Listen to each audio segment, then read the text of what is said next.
Boa tarde, pessoal. Quem está falando aqui é Felipe Cotrim. Bem-vindos a mais uma conferência do Opportunity.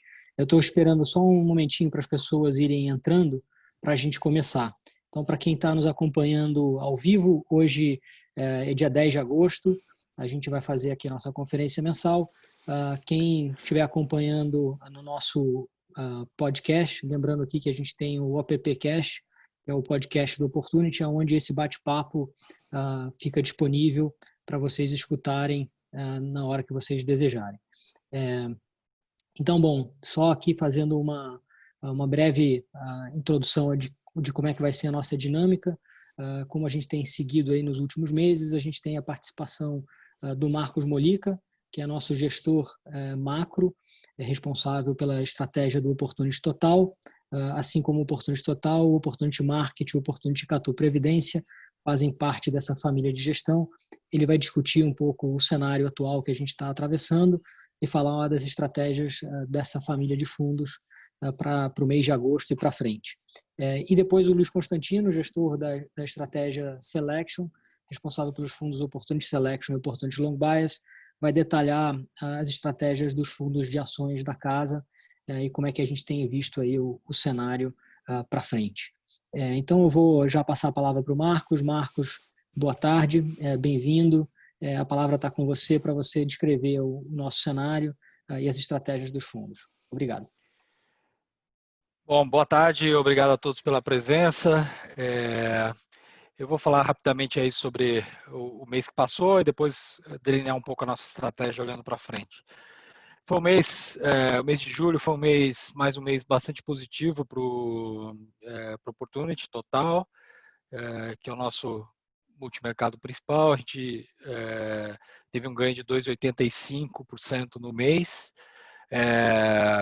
vindo de várias estratégias. E com isso a gente está, e mais o resultado do começo desse mês aqui, a gente conseguiu virar o resultado do ano. Estamos muito perto aí do CDI e provavelmente e a gente continua com a meta de ter um bom ano aí, tem bastante água para rolar. Nesse mês que passou, acho que foi um mês bastante positivo de mercado. A gente teve o impacto, começou a ver o impacto econômico da reabertura das economias, e com isso eu acho que os analistas se surpreenderam com a velocidade da recuperação. Em todos os lugares do mundo, a recuperação está com uma cara de V mesmo nessa fase inicial. As estimativas de PIB em todo lugar que chegaram, você pega um caso brasileiro aí, lembro que no começo da pandemia a gente chegou a estimar algo com uma queda de 10% aí do PIB no ano, nesse ano aqui de 2020, e com os dados que foram saindo aí, à medida que a gente foi reabrindo a economia, a gente agora está trabalhando com PIB aí entre 5 e 6 esse ano. Então, é uma melhora substancial aí das expectativas iniciais do impacto dessa pandemia. E isso se repete.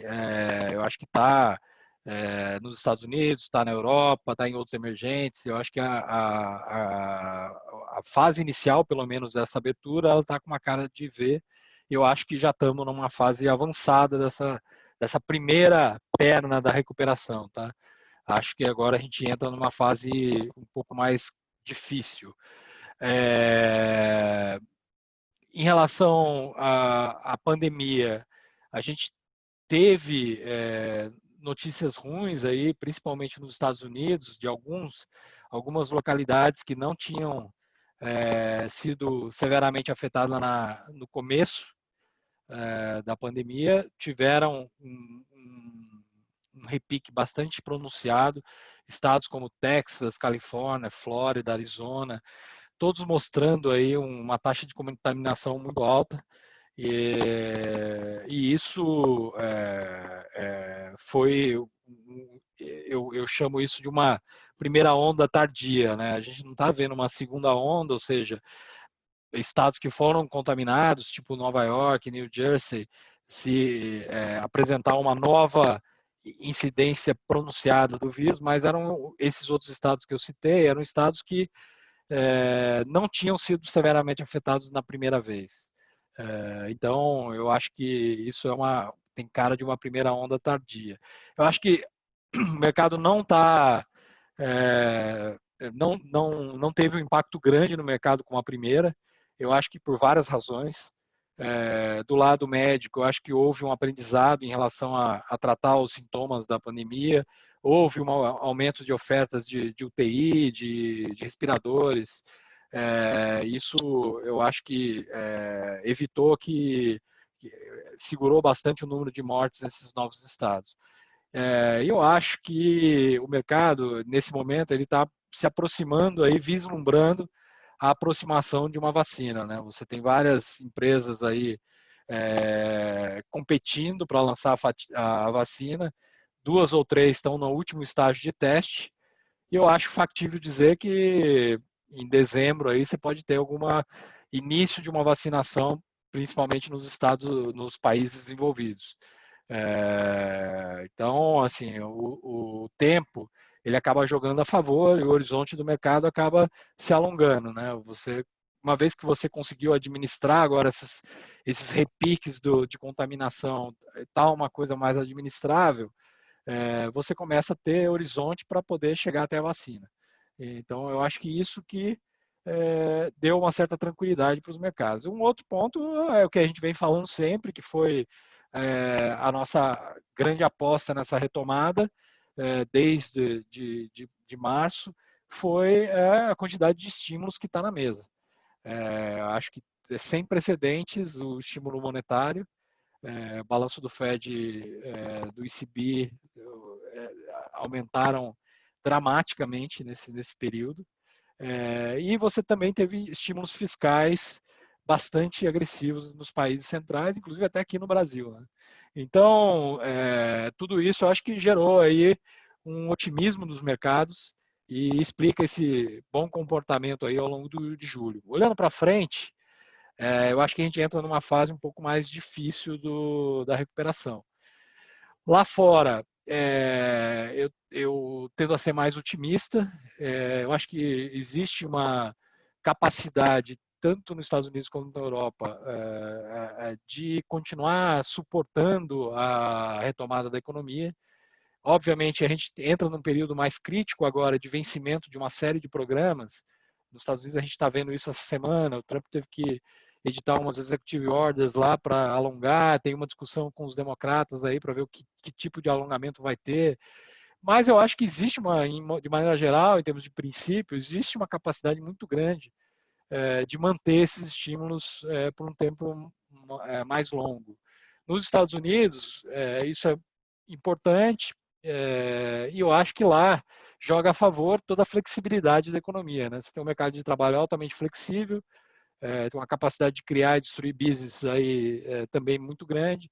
Então, eu acho que a economia tem mais resiliência para sair desse choque. Na Europa, surpreendeu a gente positivamente esse pacote de ajuda aos estados mais problemáticos. Foram 750 bilhões aí de euros. Uma parte substancial deles vai ser em forma de doações mesmo, ou seja, não é uma dívida que ele vai assumir com os países centrais. Isso não só o tamanho, mas é uma quebra de tabu bastante relevante na Europa. E eu acho também que vai contribuir aí para suportar a recuperação aí. Então, nos países centrais a gente está mais tranquilo. Obviamente os preços já estão meio esticados. Eu acho que tem muita coisa positiva no preço. Nas bolsas centrais a gente na margem reduziu posição, no S&P principalmente, mas a gente mantém uma exposição tanto nos Estados Unidos quanto na Europa. A gente acha que continua sendo um cenário pró-risco.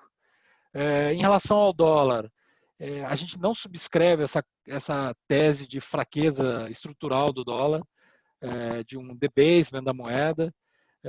A gente acha que ainda essa fraqueza foi associada a fatores cíclicos. Você teve uma corrida em direção ao dólar cash nesse momento de aversão a risco, e quando a coisa vai clareando, o dinheiro vai saindo, vai migrando para outros lugares, principalmente com os pacotes da Europa. Você vê que o euro foi a moeda que mais se beneficiou desse processo aí de retomada em outras partes do mundo. Então, a gente acha que o dólar não vai entrar numa trajetória de depreciação contínua. A gente acha que está, assim, já andou bastante, acho que pode ainda mais um pouco com a melhora do cenário, mas a gente não subscreve essa tese de um debacle do dólar. A gente até tem posições aí, long short dólar contra o euro. A gente reduziu essa posição aí mais ou menos pela metade aí ao longo do mês de julho. E está carregando ainda uma parte agora, mas também a gente não vê um upside muito grande a partir daqui. O que nos leva a, bom, cenário global construtivo. Nesse ambiente, a gente tem que falar um pouco de Brasil, a gente está um pouco mais preocupado com o Brasil. Acho que em Brasil tem um problema, a capacidade do governo continuar sustentando essa recuperação, ela é mais limitada e gera questionamentos do ponto de vista fiscal. A gente tem um encontro marcado agora com o vencimento dessa ajuda, desse auxílio emergencial agora em setembro.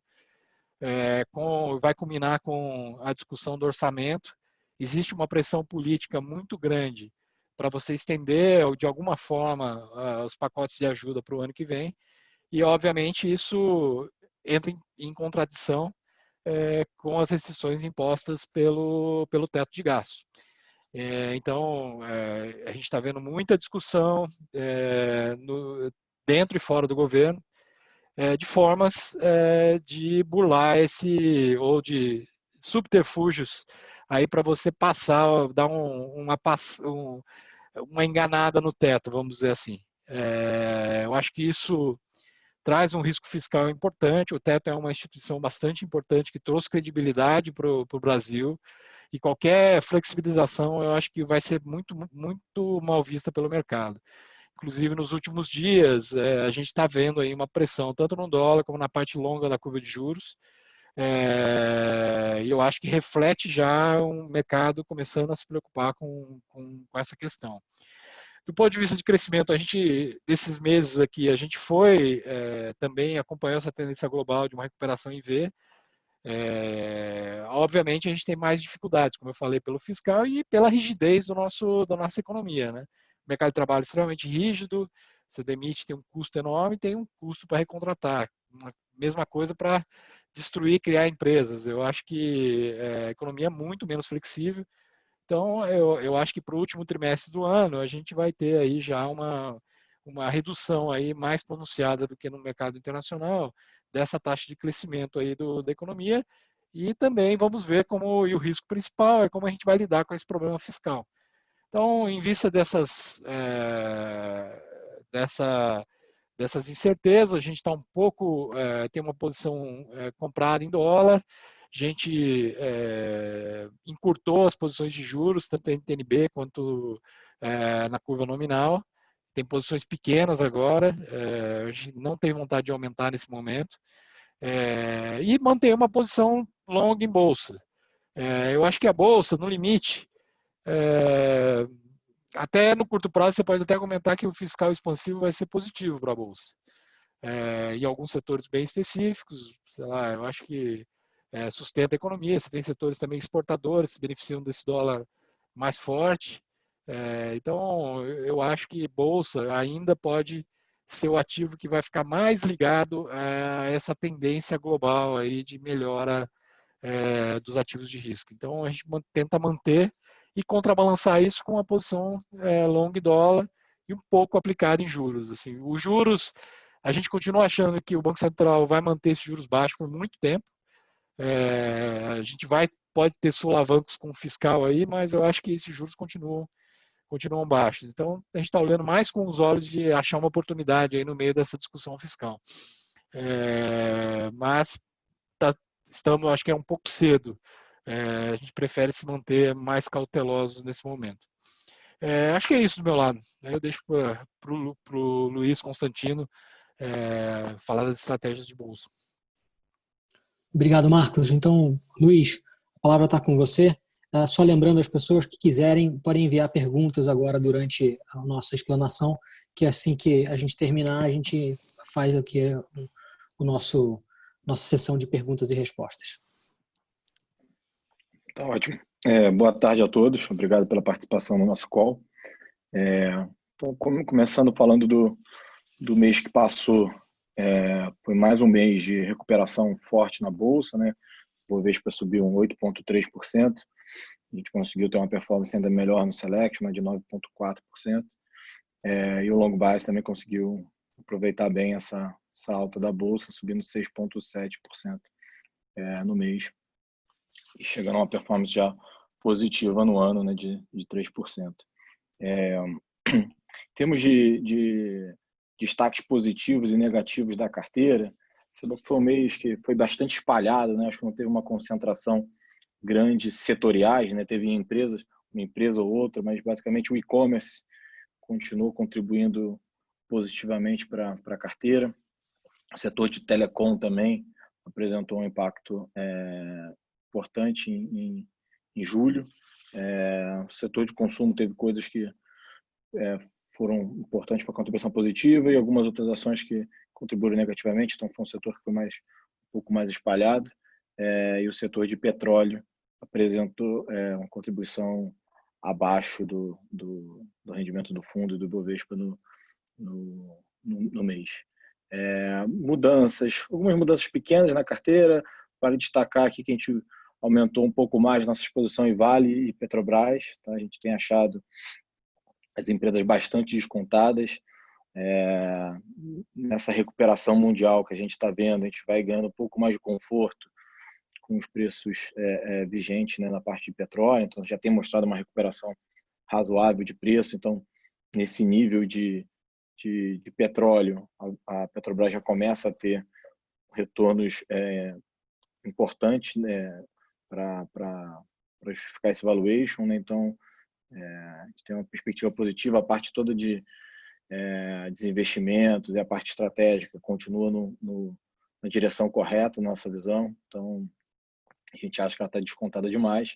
E a Vale, inclusive, a commodity tem se mostrado cada vez mais forte, né? A gente sempre tem um pouco o pé atrás de usar o preço atual do minério, dado que está muito forte, mas mesmo colocando o preço de minério bem abaixo do atual, a gente vê uma geração de caixa muito importante na empresa.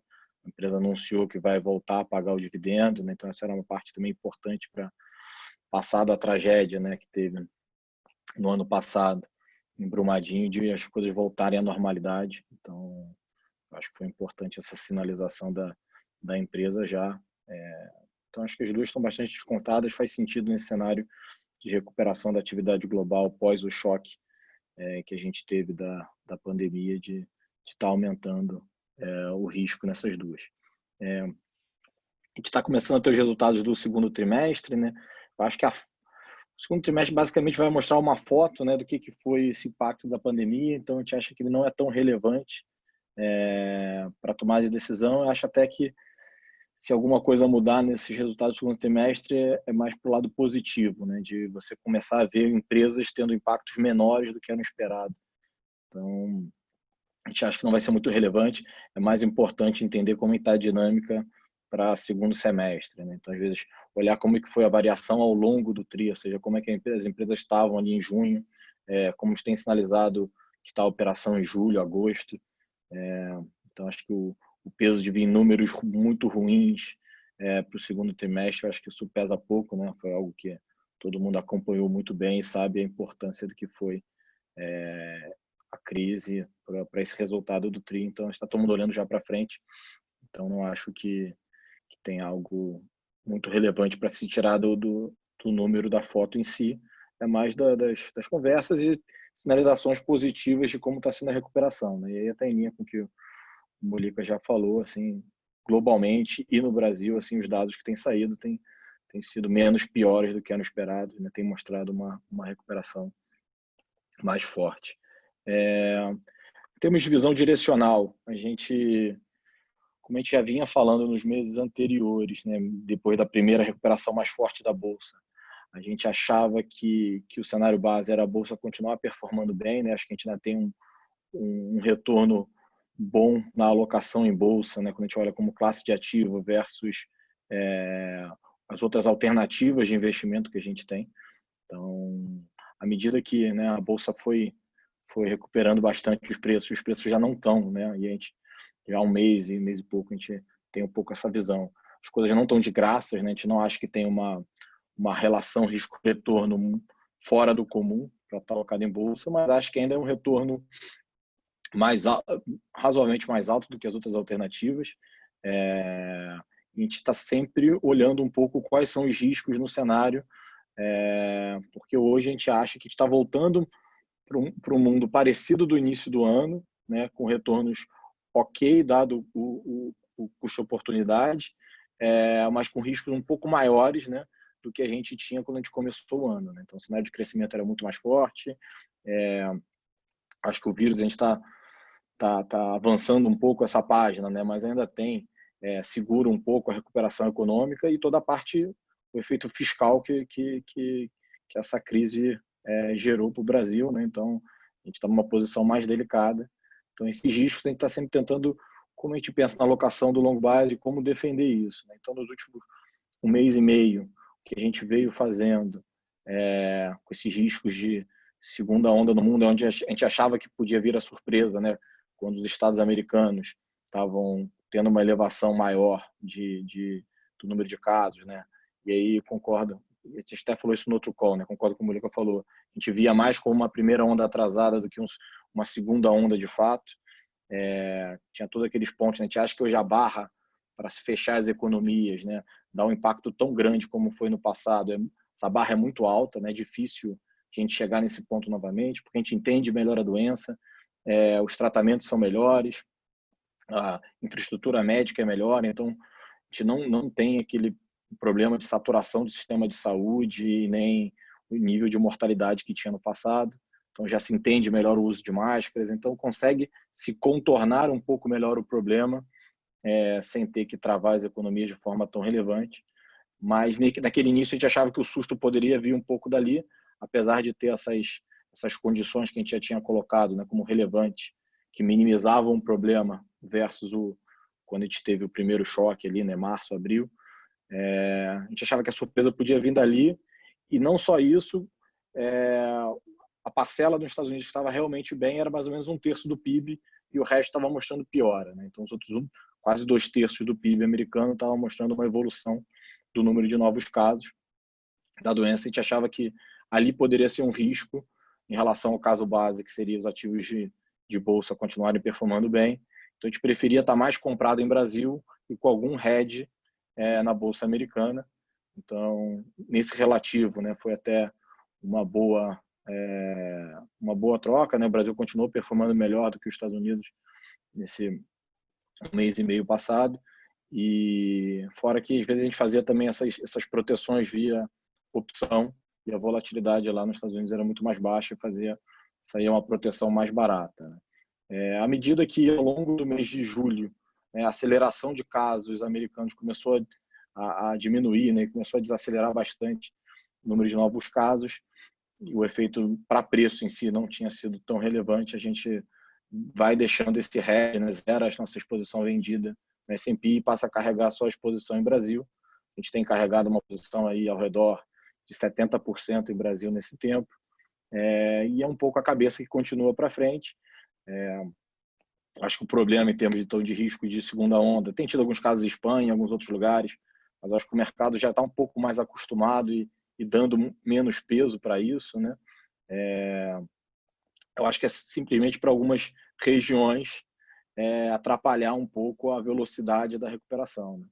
E no caso do Brasil especificamente, a gente tem um problema fiscal maior, à medida que a economia demora a recuperar de forma muito forte, a gente tem dificuldade de acompanhar o estímulo fiscal, que ajudou muito durante essa crise, não só no Brasil como no mundo inteiro. Então a gente hoje está só com a exposição de Brasil, tem algum cuidado, né, para não estar super comprado, mesmo tendo aí no caso base que a alocação em bolsa faz sentido, ou seja, é um risco que hoje tem um excesso de retorno, quando a gente olha as outras alternativas, né, olhar os juros longos no Brasil, que é o custo-oportunidade que a gente olha, né, tem parte desses problemas também que a gente coloca risco em bolsa, né, então a curva está bastante inclinada exatamente por esse prêmio de risco sobre a parte fiscal brasileira, né? Então, como o Mollica falou, acho que esses próximos meses vão ser importantes com toda a discussão de orçamento, e como é que vai ser esse vencimento agora do auxílio emergencial, né? Se vai ser renovado só dentro do Brasil renda mínima, ou se vai ser uma extensão ainda desse R$ 600 por mais algum tempo. É uma ajuda que foi importante, né? Mas pesa bastante nas contas públicas. Então, vai ser importante ver como o governo vai endereçar isso. E para o lado da recuperação econômica, a gente não sentiu todo esse peso agora na margem, né, à medida que as economias reabriram, porque essa ajuda foi muito importante para manter a renda das famílias, né? E o desemprego ainda está aumentando. Então, acho que essa vai ser um importante acompanhar no Brasil, que tem o cobertor curto, né, na parte fiscal, ver em que nível a economia vai continuar recuperando à medida que esses incentivos forem diminuindo e o impacto do desemprego mais alto, né, à medida que o mercado de trabalho demora um pouco a gerar novos postos. Então, acho que o Brasil tem um pouco essas fragilidades que precisam ser endereçadas, mas a gente carrega essa posição de 70%, então, dado esses riscos, acho que tem até um viés hoje mais para reduzir do que para aumentar essa exposição, mas acho que a gente tem que ir acompanhando, ver como essas discussões vão evoluindo. Acho que ainda tem um movimento que tem muito fluxo vindo para a Bolsa, né, baseado nessa atratividade da Bolsa versus a renda fixa no Brasil, nos níveis atuais. Acho que a visão é essa, sim. Se tiverem alguma dúvida específica, a gente está aberta a perguntas. Obrigado. Bom, obrigado, Luiz. A gente já recebeu aqui algumas perguntas. Eu vou começar aqui fazendo algumas perguntas que foram endereçadas mais à parte macro, e aí, Mollica, acho que talvez você consiga endereçar. Aqui, sintetizando aqui, algumas perguntas foram colocadas. Aqui uma em relação ao comportamento de risco do país. Nota aqui que a recente recuperação do CDS Brasil versus o CDS de outros países emergentes indicaria se tem alguma coisa fora do lugar quando a gente compara isso com o cenário fiscal atual e as nossas contas externas, e em que medida isso tem se refletido na nossa carteira. E aí eu vou aproveitar e fazer o gancho aqui para uma outra pergunta que foi colocada em relação a nossas eventuais posições aqui no dólar real. Eu sei que você chegou a comentar, mas acho que poderia ser um pouco mais explícito como é que a gente está com a posição na carteira, na cesta de moedas.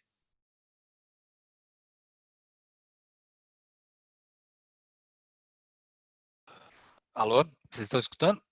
Agora sim. Em relação ao CDS, eu acho que o CDS tem que olhar com um pouco de cuidado aí o risco que ele reflete. Ele é um seguro para um default na dívida em dólar do Brasil lá fora. Então, existe uma certa dicotomia nisso aí, porque o Brasil é um credor líquido, assim, as reservas são maiores que a dívida externa.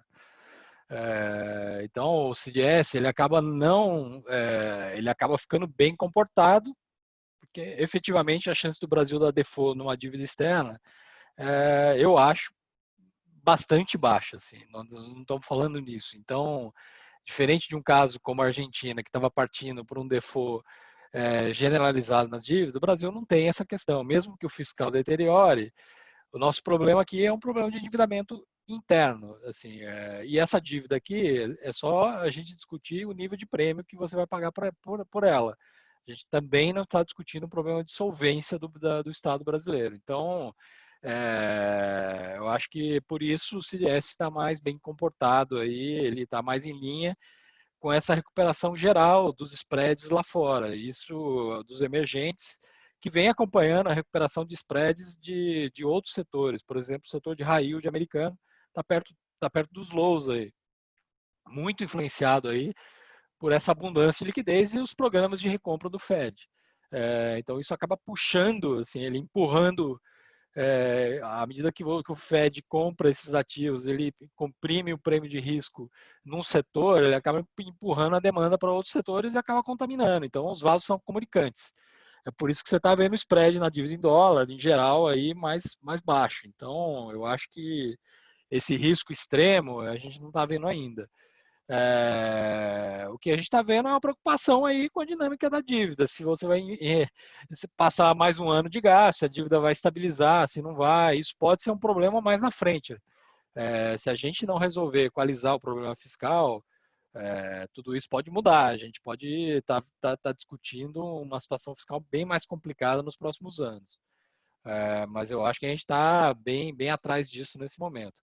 Eu acho que aí a variável de escape desses riscos fiscais que a gente está vendo acaba sendo o dólar. A gente tem um balanço de pagamento mais ou menos equilibrado, ligeiramente positivo e com carrego baixíssimo. Então, o dólar acaba sendo um instrumento de hedge com custo baixo.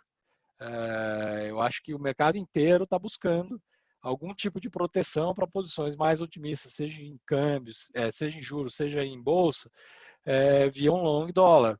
E eu acho que mesmo dentro da esfera de emergentes, o Brasil é um candidato sério a ser o hedge do mundo aí. Então, eu acho que é por isso que a gente prefere manter essa posição long dólar aqui no fundo, e a gente tem até aumentado aí na margem. Então, eu acho que é o instrumento mais adequado no momento. Perfeito. Obrigado, Mônica.